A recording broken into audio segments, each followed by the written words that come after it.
Today I have breaking news for you. US Federal Reserve just dropped the bomb and decided not to raise interest rate at their last pre-Christmas gathering. Yeah, I also did not get the invite. So rates stay at 5.5 for now, which incidentally is the same as my cholesterol level. This signals a new era of cheap money is coming. The only question is when the party start. But make no mistake, easy money is on the way.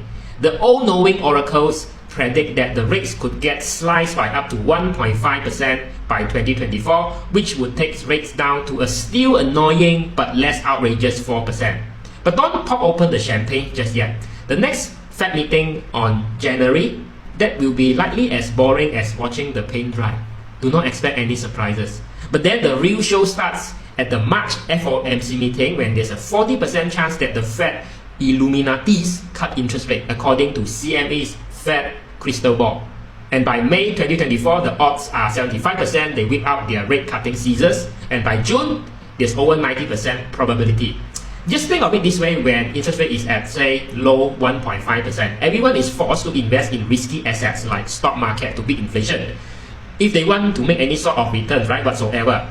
But when interest rate is at 5%, well, people might think, I would rather take the safe approach and pull money out of the stock market just for the 5% return. And that is what is been happening with all these bonds, and money market funds saw a record influx of investors cash in on those safe returns for the past 2 years. But this also suggests there's a lot of money sitting on the sidelines that may continue to skyrocket the stock prices next year, 2024, when it moves back to the stock market. Now, for context, there's currently around 5 to 6 trillion US dollar just sitting idling in cash from investor institutions. With lowering of interest rate, that triggers price inflation. Money could flow back into the stock market. It's not a matter of what if, but it's a matter of when and how strong, how fast. But core inflation is still at an annoying 4%, which is double than what the Fed wants at 2%. Now, there's also a worry about wage inflation and surprisingly strong job market to complicate things. All these pesky party spoilers.